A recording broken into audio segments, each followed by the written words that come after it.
You're listening to the Thrive Podcast, where every week we dive into a practical, tactical tip to bring you from a life of simply surviving to thriving. It's personal development for the everyday girl who is done with coasting through her days, done with feeling like she's missing out on the deeper meaning of her own life, and done with mediocrity once and for all.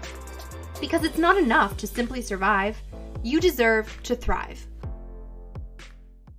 Welcome back to Thrive. Today's conversation is a special Galentine's Day edition of the podcast with life coach and book author Shari Leid, who is truly an inspiring soul. Her own life started as, in her own words, a mess. She was abandoned as a baby and found in a cardboard box with no name, no birth date, essentially no identity. She was adopted and shares her story and work today. So I won't steal her thunder, but I will say that she shares so many great ideas and actionable tips for really maximizing friendships in the midst of the pandemic, and a challenge to help you make the most of the relationships that you do have, whether that's a newer girlfriend you just met or a lifelong friendship. Stay tuned through this conversation. Drop it 5 stars if you like what you're listening to. And without further ado, welcome Shari. Hi, thanks for having me. Thank you so much for coming on Thrive. I know you are a wife and a mama and a fellow book author, but also a life coach. So I want to just know so much more about you. So why don't you kick us off by introducing yourself to all of our listeners? Sure. Well, I'm calling you or Zooming with you from the Seattle area. It's not quite as cold here as it is on the East Coast. But as you said, I'm a wife and a mother. My kids are both in college now. So I'm actually still mothering, even though we're almost empty nesters. And before becoming a life coach, I was an attorney for several years. And now I primarily coach women. Women ranging from the ages of mid-30s to late 50s. So what caused you to make that jump from attorney to coach? Because that seems like it is quite the shift. It is. It's a lot different. And I was, when I was practicing law, I was a litigation attorney and I practiced for about 17 years. So quite some time when my kids were younger. As it turns out, we adopted my daughter and came home. It took us 2 years. We adopted her from China, came home and found out I was pregnant. So that same year we had 2 babies. Wow. And during that process, we found out that she needed she has some therapy needs. And so I ended up staying at home. And at this point, though, she's doing great. And like I said, she's in college. And I had the opportunity as I got older to decide, what do I actually want to do with my life? And that's when I made that switch to life coaching. That is awesome. And that's so cool too that she's now in college and doing well. What an awesome story. So I know. Absolutely. Yeah. So I know you also published a book relatively recently in, I guess, November, right? The 50-50 Friendship Flow. So we're going to talk all about that in a little bit. But a little bit before that, I want to know what your take is on friendship, because I think that this is so interesting to ask people, because I always used to think that people kind of all were the same way, where everybody wants deep friendships and like who wants superficial relationships or whatever. And then I quickly learned that that is totally not the case. So do you prefer having kind of a smaller circle of tight-knit, deeper relationships? Or are you someone who likes having a wider pool of connections and kind of that vaster array of girlfriends? So originally, before I actually went on this quest that became a book, I liked the big parties. I was a lot more comfortable in larger gatherings, bigger situations. The one-on-one coffee dates used to make me a little bit nervous. And that's when any type of shyness would come out from me. But I've learned to practice more of this one-on-one and these smaller group meetings, and it was intentional over the last couple of years. And so now I really appreciate the more intimate friendships and putting time into those one-on-one meetings with girlfriends. Mm-hmm. Was there anything that you felt helped you kind of transition from being someone who liked bigger gatherings or not necessarily being in a more intimate setting to being more comfortable having a one-on-one connection with people? Like, were there any tips or tricks or anything that you learned or studied to kind of help shift your comfort zone a little bit in that process? Well, it was intentional. So I had to force myself to do it. And in this process of the book, I made myself meet with, well, made myself, I challenged myself to meet with 50 women one on one over the course of the year. So it was something that I made myself practice, but also I changed my mindset in that I started to think that everyone I met was both my teacher and my student. And Mm. once I began to look at the people in my life in that way, it shifted my conversations with people. And now when I meet with them, I'm there with this excitement of wanting to learn something about them. I think it took the focus off of me. And that's what made the one-on-one meetings a lot more welcoming for me. That's awesome too, because it has such a beautiful give and take sort of, idea to it, where it's kind of you're going into it knowing that this is a two-sided connection and dialogue. And even though it might seem like a no-brainer for people that is what a conversation is, I feel like we forget that a lot of times. And you kind of go into it not really sure of what maybe you want to get out of it or what you should get out of it, or kind of one person trying a little harder than the other, or what have you. So I feel like that's a pretty good mindset to adopt when especially if you're trying to shift where you're comfortable or not in a more one-on-one setting. Yeah, I used to look at people. We've heard the common saying, someone's a blessing or a lesson. And I used to view my relationships like that.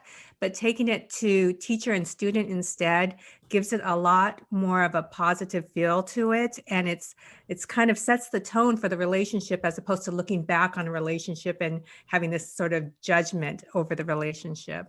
Mm-hmm, absolutely. So talk to us about the 50/50 friendship flow, life lessons from and for my girlfriends. It's your new book. It essentially chronicles 50 one-on-one dates with girlfriends over the course of a year to tell them the impact and meaning that they have had on your life, which is so cool. And wow, how I wish more people would actually adopt this challenge for themselves, because that is awesome. So tell us all about what it is, what inspired it, and what you learned from it. Yes, well, just so happens I had attended a girlfriend's memorial service. And at the service, people stood up and they said all these wonderful things about her. And this was great, but I found myself becoming sad because they weren't saying these things, obviously, to her. So it happened to be between my 49th and 50th birthday. So I decided on the number 50 because of that. But I decided to make it my goal to sit down one-on-one with women. And some women I had met just once before, and other women I had known a lifetime, but to sit down with them for the purpose of letting them know what I've learned from them, and to ask them questions and to have these conversations with them. And this happened over a year. It was before the pandemic. So all these meetings were in person. And I encourage people to do this and challenge themselves, not necessarily 50. It could be five, 5 people, 10 people, whatever becomes doable for you, but make that a set amount of time, such as a year. Do you have any advice for if someone wants to do this for themselves, how to kind of start that conversation with people where it doesn't feel awkward? Like, did you just go up to people and say like, hey, you mean a lot to me, I want to sit down and like tell you what you mean to me? Or how did you kind of frame that for the people that you wanted to sit down with? And when you did so, did they know that you were going to turn it all into a book? Yeah, so I didn't plan on it becoming a book. So a lot of these meetings, especially in the beginning, were over happy hour, and we were just out there having fun. But it is awkward, you're right, because these are conversations that we don't normally have with each other. And I've found that through this, one, it became less awkward because I was doing this, more and more as a practice, and I was posting these dates on Facebook. So people got used to, okay, this is what Shari's doing. But when I framed it in the sense of a challenge, saying I've challenged myself to do this, it took a little bit of that awkwardness away because people want you to complete a challenge. That's cool too, because that almost reminds me of literally something that my therapist and probably every therapist tells people at some point or another is using kind of like I feel statements to kind of take pressure off of harder conversations and kind of keep it on, okay, well, this is how I feel about something. So you're right. It's like kind of like if you take the pressure on yourself to kind of take it off somebody else, it makes it a lot easier of a conversation to have. That's not as awkward as you might fear it to be. Yes, exactly. And, like I said, I did this between my 49th and 50th birthday. I honestly wish I did this a lot earlier on. And a lot of women I spoke to, especially the women who are closer to my age, uh, a lot of them said that they let go of a lot of their friendships between those 30 and 40 years where their focus was, on family, kids, um, going through all the everyday motions that we have to do as moms, wives, and career women. So this practice, it started for me at almost age 50. Uh, I wish I started this earlier because I did. I learned so much from this and it really deepened my friendships. Mm-hmm. So no pressure, but if you had to pick maybe three conversations or people that were most impactful for you over the course of the year of doing this, who or what would they be and why? So I've actually continued this even after this book, and during the pandemic, I had Zoom dates, and I asked women what was the mess that became their message. This was something that I was watching a master class, and Robin Roberts said her mom taught her to make her messes her messages. So one of the most recent conversations that stood out to me that has been absolutely life-changing was talking to a friend, a woman I used to work with, and she shared that her mess was her son's drug addiction, and he ended up on the streets. And the way the conversation changed me was, just like in many cities, Seattle has a huge homeless problem. And I had become numb to seeing the homeless as people. And I didn't realize I'd become numb to that, where I would pull up in my car and not make eye contact. And I would try to avoid people more than I stopped seeing the homeless as individuals. And I didn't realize that's how my conversation with her. So that conversation changed me. Since that conversation, I now carry backpacks filled with supplies to give out to the homeless when I see them when I'm out, and that's had the most impact, I think, on my daily life and the way I interact now That's awesome. with others that I see. So that was impactful. I would say so. I mean, hey, if that's one of the impactful ones, 49 others in your book, you can kind of get a feel for how inspirational all of these meetings were and would be for readers. Wow.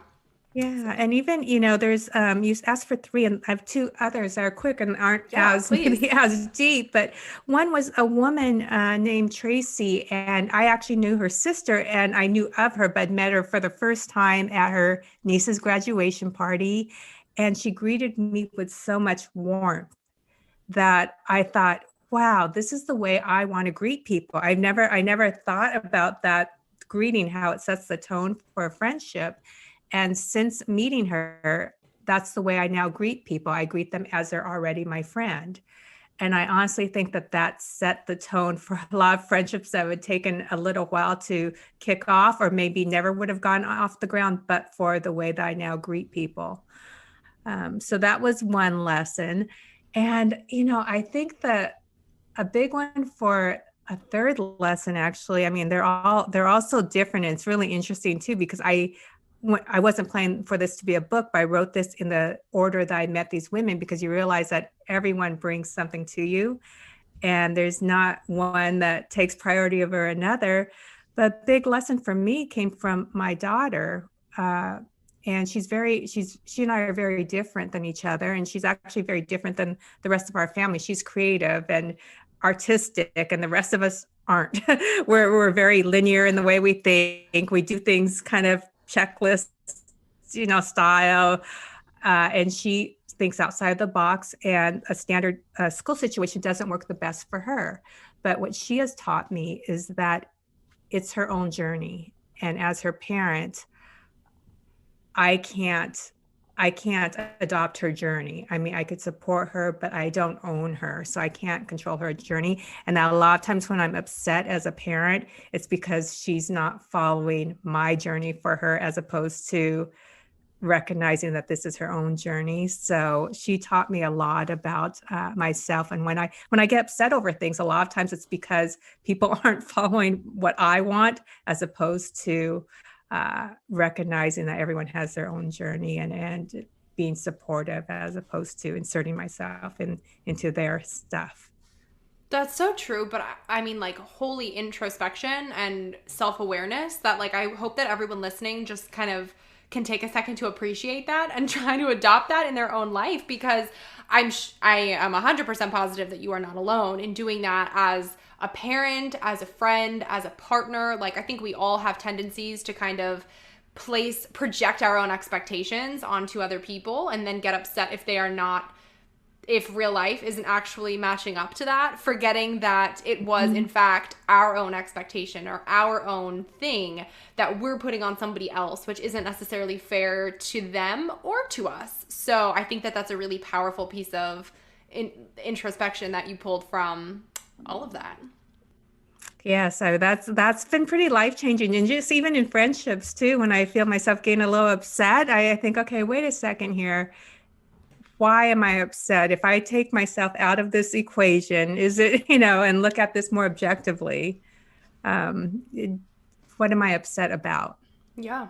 So since you asked everyone this in your 50/50 challenge, I want to turn it around and ask you, what is the mess that became your message? Yeah, so there, just like so many other women I spoke to, they said, can I just talk about one?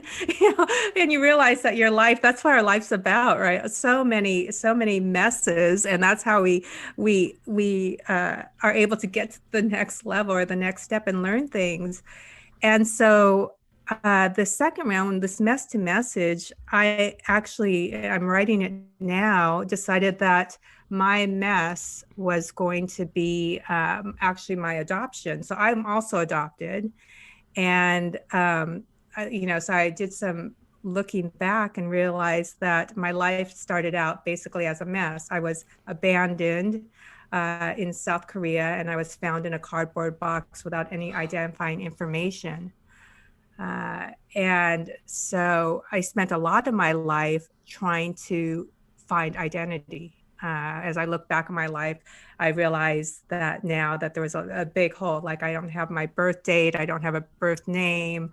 And I think the message has been a lifelong study of finding self-worth and who I am in myself, as opposed to looking at external factors and being able to say, this is who my parents were, this is, I'm a Sagittarius or whatever it is to define me, but to be able to find definition just in who I am. Wow, that's incredible. So when do you celebrate a birthday now? I do. So the orphanage gave me a estimated birth date, and they put it at December 16th. So I've always said, if you have to estimate a birthday, do you have to put it so close to Christmas? That's a lot of, I'm like going against all these different holidays for attention. But I celebrate my birthday 9 days before Christmas. Well, at that point, I would say the entire month should be celebrated as your just birth month. So I think you should just extend that and just get extra time to make up for anything that might have been lost in translation or communication along the way. My husband will tell you I do a good job at celebrating the whole month long. As you should. Wow. So what have you found to be one of the most mutually beneficial or best ways to really maintain solid friendships through the pandemic? I know you mentioned you're doing the challenge again on Zoom, but I've seen a lot of people, say, oh, I'm tired of Zoom, or like, it just isn't the same. It's obviously not as intimate. I miss hugging people. Like, is there anything that you have found to be a better alternative, or even just a way to spice up Zoom meetings with your friends when it's just like not the same as your usual like wine and cheese night? Yeah, it takes work because we do have Zoom and virtual meeting burnouts. there's three things that I've done that have been fun. For a while, I was doing porch drop-offs, surprising girlfriends with just little things dropped off at their porches. And Galentine's Day is coming up this, soon, or I don't know when we air here, but it can be celebrated actually all year round, our girlfriends, and just not on one day. And I found the porch drop-offs were nice surprises.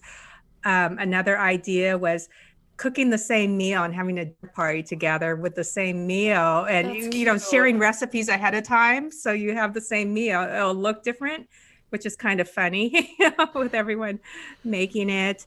A third thing, some girlfriends and I did a favorite things gift exchange where we shared, we drew names and dropped off at porches favorite things. But it does take work and it is effort, but it's worth it. I look at my 92-year-old mom. She's in a retirement home. So she's been isolated for most of the year.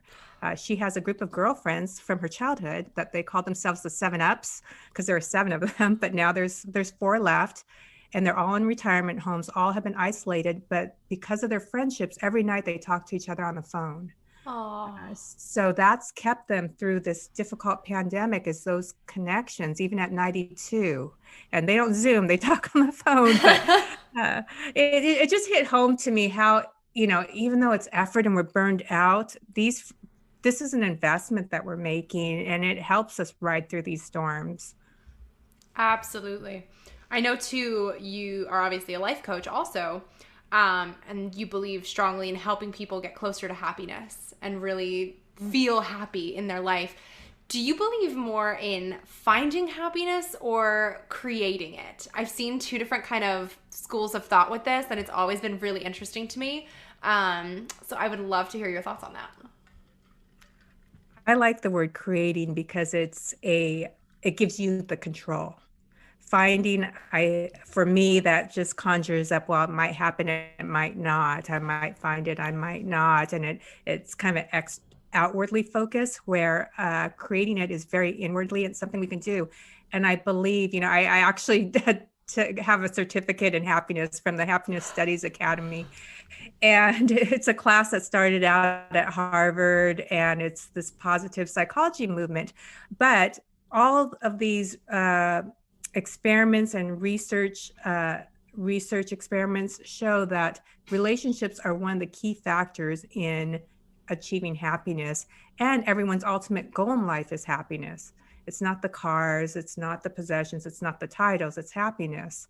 So knowing that relationships are one of the key factors in finding happiness, it's something that we can cultivate and do ourselves. We don't have to wait to find it. We can do these little things, and it doesn't take much but time. It doesn't take money, just little texts, little effort every day into our relationships. I love that you said all of that because I totally agree. Because it always would drive me crazy when people would say, I just want to find happiness, or or complain about, I see people say, oh, it's toxic positivity if you say that you can create happiness. And I'm like, but there's so much science behind what happiness actually is.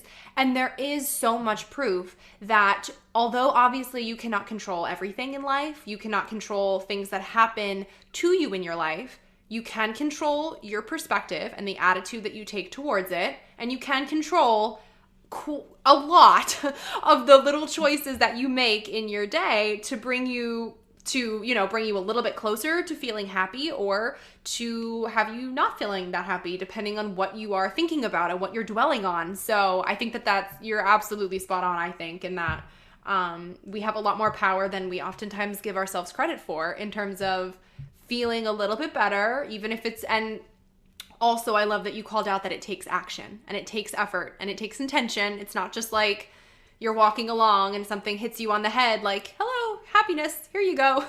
Like, you have to work at it, but it's worth it. So I love that. Yes. And I spoke with a lot of women with this mess to message, which surprised me because a lot of these women were friends of mine for several years. And at least 3 of them said that they deal with anxiety on a regular basis.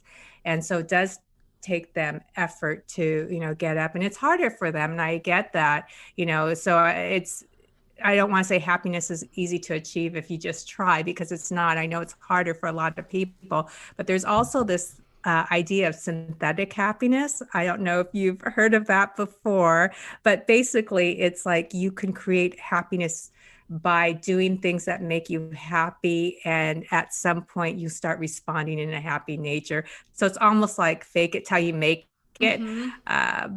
But it takes effort, and for some people, and sometimes in life, at different points in life, it takes a little more effort than others, but that's when we really need to dive down and grab our tools and do what we can to take those steps. Absolutely. We did that when our daughter was in the NICU for 73 days. We would come home every night and just watch an episode of Schitt's Creek on Netflix. I don't know if you've seen it, Yeah. but it's so funny. And we were going through what was one of the hardest times of our lives as a couple and as a family. But we were like, we need to feel joy. Like, we need to just smile. We need to laugh. And we were like, literally just intentional about, okay, life sucks right now and we really feel a lot of pain right now, but we want to do something to feel a little bit different and to feel a little bit better.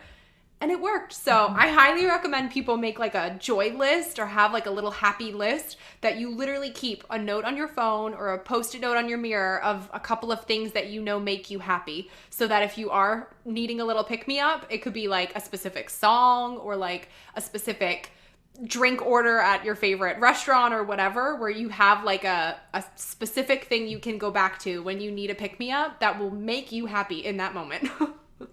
I love that. And also talking to these women, you reminded me, one woman said that a thing that she realized she needed to do is remember what made her happy as a child. Oh, I love that. And she had got her kids. She had raised 3 kids, and I think her youngest at the time she spoke to me was 20, a young adult. And she realized, I'm not really happy right now, and I don't know what makes me happy, because my entire life I've been raising kids, or my adult life raising kids and going to work. What makes me happy? And she went back to what made her happy as a child. And it took work actually for her to figure out exactly what made her happy. Yeah, what was it? But, do you remember what it was that she went back to? Well, for her, she remembers she actually really loved church, and she loved she really liked the ritual of it. She liked the music, the song, and she had left church in her early 20s for a variety of reasons.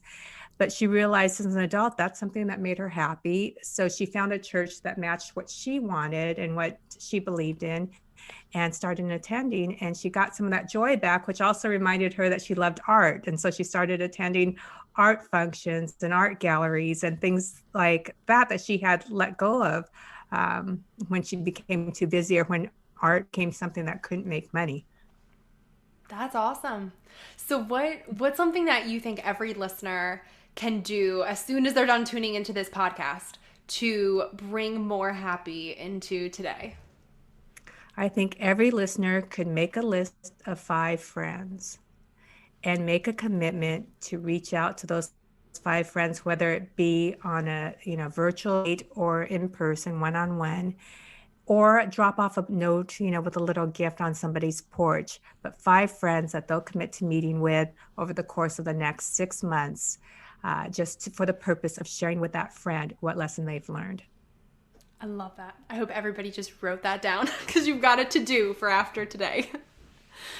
Awesome. So Shari, thank you so much for joining me on Thrive today. I want to close out by asking you something that I ask all guests who come on the Thrive podcast. And that is, what does thrive mean to you? And how do you strive to thrive in your own everyday life? Thrive means moving forward to me, and I strive to thrive by reading, by journaling, especially journaling, and reflecting. I keep my journals. I look back on them on the day. So now I'm 4 years. Every day I look back, what was I doing on this day 3 years ago, 2 years ago, 1 year ago. Wow. And when I look back, the reflection piece is where I see that I am thriving. That's awesome. I've literally never heard of someone who is able to maintain that, where every single day for that long, they have that to look back on. That must be so empowering for you too, to see your growth in, oh my gosh, 3-4 years. That's incredible.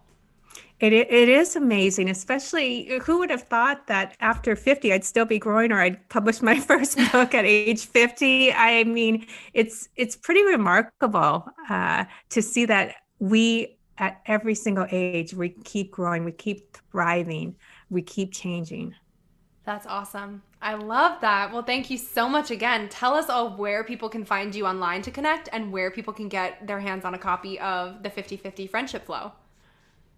The book's available on Amazon, and my website, which is the same name on social media, it's a mouthful, but it's An Imperfectly Perfect Life. So animperfectlyperfectlife.com. And it's by the same name on Instagram and Facebook. Wait, before you go, make sure you're subscribed to never miss an episode of Thrive. Drop 5 stars on your way out if you like what you just listened to, and come join the party on Instagram at thrive.podcast to stay inspired and thriving all week long. Thanks for tuning in. It's your time to thrive.